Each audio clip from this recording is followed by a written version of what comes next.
저 아파트 내에서 일어난 일인데요. 아, 네. 그 아파트에 민원 사항이 있어가지고, 네. 그, 동대표한테 좀 경위 좀 알고 싶어가지고, 그 아파트 관리소에 가서, 동대표 전화번호를 아는 과정에서, 네네. 그 아파트 동대표 전화번호를 아는데 개인정보법 위반이라고, 네. 아파트 관리소 그 격리 아가씨가, 네네. 안 보여주는 거예요. 네. 그래가지고 이따가 그 관리소장 책상에 비치되어 있는 비상연락망을 제가 그 찍었어요. 네. 카메라로. 네. 휴대폰을 안 알려주니까. 네. 근데 그런 상황을 가지고 아파트 관리소에서 고발을 한 게 아니고 네. 동대표가 고발을 했어요. 아, 네. 업무방해죄로. 본인의 이제 뭐 전화번호를 알아갔다 이런 개인정보법 위반 혐의와 뭐 관리사무소의 업무를 방해했다 이런 혐의란 말씀이시죠? 예, 그래가지고 경찰 조사를 받았는데, 네. 검찰에 송치한다고 문자가 왔어요. 아, 검찰에 송치가 되신 거군요. 네. 그런데 지금 진행상이 거기까지 된 상황입니다. 아, 경찰 조사는 직접 가서 받으셨나요, 상담자님? 네, 경찰서에 가서 조사를 다 받았어요. 아, 그러셨군요. 아, 일단 검찰에 송치된 상태라고 문자를 받으신 상황이고, 이제 앞으로 이제 진행 상황이나 어떻게 대응해야 되는지 이런 부분 궁금해 하실 것 같은데, 바로 김기훈 변호사님 연결해서 좀 상담 이어가 보도록 하겠습니다. 네. 예, 안녕하세요. 김기훈 변호사입니다. 예, 수고하십니다. 예, 지금 이제 경찰에서 조사가 마치고, 그 다음에 이제 검찰에 이제 송치됐다고 이렇게 문자를 받은 상태잖아요. 네. 예, 혹시 이제 경찰 조사 받기 전에 아니면 최근에 내가 어떻게 고소당했는지 혹시 고소장을 정보공개 청구해 보셨습니까? 예, 그걸 해서 봤어요. 아, 예. 그러면, 아, 예. 그 고소장 내용이 어떻게 적혀 있던가요? 고소장 내용에는 좀 뭐 심하게 고발장 심하게 돼 있어요. 그 내용이. 그러니까 제가 그 동대표 휴대폰 번호를 아는 과정이 무슨 협박을 하고 겁박을 했다. 그런 식으로 명시가 돼 있고, 뭐 욕을 했다.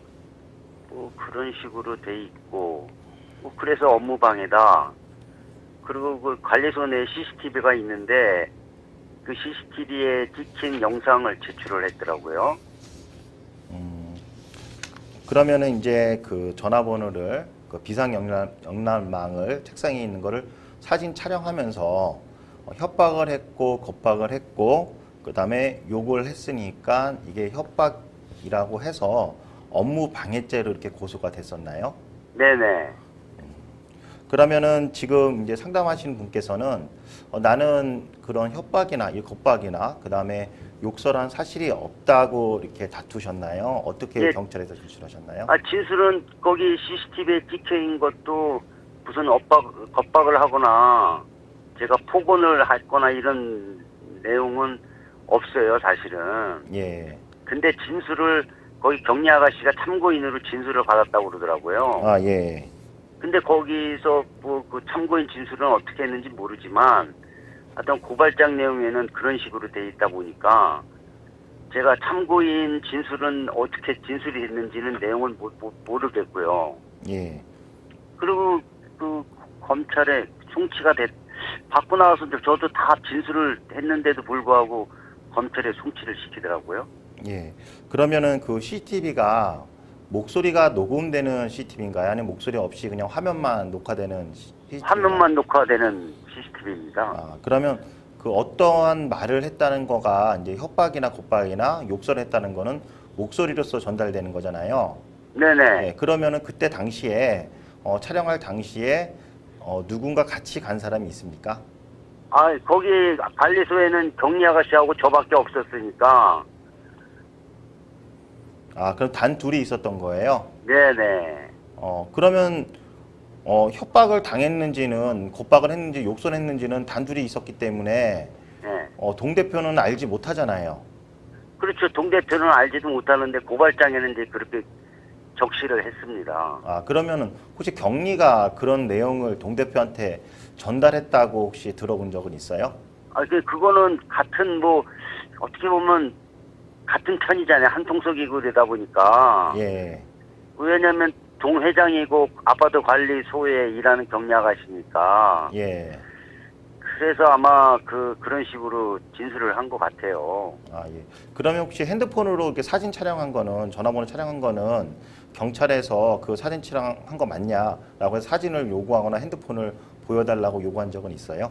아니, 이제 그게 가니까는 그 경찰관이 보여주더라고요. 이런 거 비상연락망을 보여주고, CCTV에 내가 동 대표 휴대전화번호를 알기 위해서 사진 찍는 장면이 CCTV에 찍혔으니까, 예. 그런 내용이 다 들어가 있는 거죠. 경찰서에 가니까. 아, CCTV. 근데 이제 촬영하는 과정 중에 그 비상연락망을 촬영하는 과정 중에 뭐 격리를 손으로 밀치거나 없었어요. 그런 장면은 없었고요. 아무것도 없었어요. 그냥 서로 이렇게 목소리는 안 나오는데, 그냥 이렇게 찍는 거, 그 다음에 경리아가씨가 앞에서 있던 거, 뭐 그런 상태죠, 뭐. 그러면은 촬영할 때, 그 비상연말 촬영할 때 그 격리는 어떤 이렇게 포즈를 행동을 취하고 있었나요? 근데 그게 중요한 것 같은데요. 예, 제가 찍을 때 경리아가씨는 그게 이제 개인정보법 위반이라고 그래가지고, 예. 제가 이제 뭐 이렇게 찍지 말라라 모델을 하지 않고 난 찍었는데, 경리는 그걸 제지를 한 거예요. 제가 찍는 걸 막은 거죠. 어떻게 제지를 했어요? 몸동작이 CCTV에 촬영이 됐나요? 아니요, 그 몸동작에는 CCTV에는 나온 건 아니고, 예. 진술상에는 참고인도 그렇게 진술하고 저도 그렇게 진술을 했는데, 카메라로 찍는 과정에서 경리가 제지하면서 그 비상연락망이 찢어졌어요. 찢어졌다고요, 비상연락망이? 그 경리 아가씨가 그거를 내가 사진 촬영한 거를 제지하려다 보니까 그게 찢어진 거예요. 종이가 찢어졌다는 얘기군요. 예. 그게 경리에 찢은 게 아니라 하는 과정에서 이제 이렇게 그 비상연락망을 못 보게 하는 과정에서 비상연락망이 찢어진 거죠. 그러면은 이제 그 비상연락망을 이제 그 관리소에서 보관하고 있는데, 그 보관하고 있는 업무를 폭행과 협박으로 몸으로 이렇게 밀치면서 그 정보를 가져갔다라고 해서 이제 업무방해죄로 고소당한 것 같은데 맞나요? 글쎄 그렇게 된 것 같아요. 저는 진술을 지금 말씀드렸다시피 그렇게 편안한 가운데에서 사진 촬영을 한 상황만 설명을 드렸고, 그 과정에서 몸싸움한 것도 없다. 그랬는데도 불구하고 그 검찰에 송치를 했더라고요. 그러면은 지금 같은 사안에 같은 경우에는 이제 그 사진 촬영 당시에 CCTV 영상이 나와 있지 않습니까? 네네. 그때 어떻게 격리하고 지금 상담하시는 분하고 행동을 했는지가 되게 중요합니다. 그래서 만약에 그 촬영할 당시에 격리가 가만히 있었거나 아니면 가만히 지켜보거나 아니면은 그 제지를 했다 하더라도 제지 정도가 상당히 그냥 약한 정도에 그친다고 하면은 업무방해 성립 안 될 수도 있죠. 근데 지금 녹음이 안 되기 때문에 서로 어떤 말을 주고받는지는 단둘이 있었기 때문에 녹음에 대해서 어떤 말을 했는지는 지금 증거가 없는 상태죠. 그렇게 한다고 하면은 그 CCTV 화면상 몸동작이 어떻게 되어 있냐가 되게 중요할 수밖에 없습니다. 그래서 그때 당시에 아마 CCTV 영상을 확보할 수 있으면 그때 당시에 사진 촬영 당시에 내가 어떻게 취재를 했었고 어떻게 행동을 취하고 있었고 격리가 어떻게 취하고 있었는지에 대해서 그 CCTV 영상을 좀 분석해서 내시면은 좀 도움이 될 것 같습니다. 그리고 혹시나 만약에 검찰에서도 그 상담하신 분께 기소가 한다면은 약식 명령이나 만약 기소를 한다면은 그 CCTV 영상을 검찰청 민원실에서 복사할 수가 있습니다. 그래서 그 복사를 해서 그때 당시에 이런 몸동작으로만은 어떠한 폭행이나 협박이나 볼 상황이 아니었다 이렇게 주장을 하셔야 될 것 같습니다. 이 업무방해죄가 세 가지 유형이 있습니다. 허위 사실 유포한 업무방해죄, 그다음에 위계에 의한 업무방해죄, 그다음에 위력에 의한 업무방해죄가 세 가지가 종류가 있는데 지금 상담하신 분은 위력, 의한 업무 방해죄로 지금 고발을 당한 것으로 보입니다. 그래서 이 위력이 그때 당시에 없었다라는 거를 입증하는데 중점을 두시면 좋을 것 같습니다. 그러면 검찰에 송치가 되는데 검찰에서 한번 조사를 받나요? 아니면 약식 기소로 떨어지나요? 예, 검찰에서 조사할 수도 있고 조사하지 않을 수도 있습니다. 그래서 만약에 검찰에서 조사를 요구를 하신다면은 내가 검찰에서 조사를 받고 싶다라고 검찰 민원실에 서류를 접수하시면 됩니다. 아, 서류를 접수를 해야 돼요? 예, 예, 예. 그리고 이게 이제 경찰과 달리 검찰은 형사조정위원회가 있어요. 네. 그래서 형사조정으로 합의될 수도 있거든요. 그래서 만약에 형사조정까지 원하신다면 형사조정 신청서를 검찰청 민원실에 접수하셔도 됩니다. 아, 그 검찰에서 연락 오기 전에? 예, 연락 오기 전. 왜냐하면 검사가 이미 처분을 내리면 그 다음에는 어쩔 수가 없잖아요. 그래서 처분 내리기 전에 적극적으로 민원실에 가셔가지고 형사조정을 신청하시든지 아니면 나를 추가로 조사해달라 요청서를 접수하셔야 됩니다. 아, 형사조정 신청서? 예, 예, 예. 아, 네. 그 민원실에다가 하면 되는 건가요? 예, 검찰청 민원실에 가셔갖고 접수하시면 됩니다. 형사조정 신청서? 예, 예, 예. 네, 알겠습니다. 무슨 말씀이신지. 예, 고맙습니다. 고맙습니다. 예. 네, 상담 여기까지 이어가도록 하겠습니다.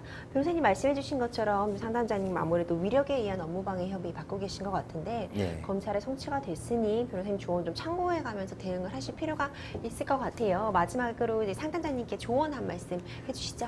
예, 이렇게 동 대표 업무 관련돼 가지고 이렇게 많은 분쟁이 많이 사실 발생합니다. 이제 상담하신 분께서는 그렇다 하더라도 전화번호를 이렇게 임의대로 찍은 거는 좀 아마 좀 법적으로 위법 사항이 맞습니다. 이제 그런 점도 있지만은 또 자기는 만약에 이제 공익을 위해서 아파트 일에서 뭔가 했으려고 아마 노력을 했을 겁니다. 이제 그런 사안에서 이게 분쟁이 발생한 건데 검찰청에서 잘 합의하셔갖고 잘 마무리되었으면 좋겠습니다.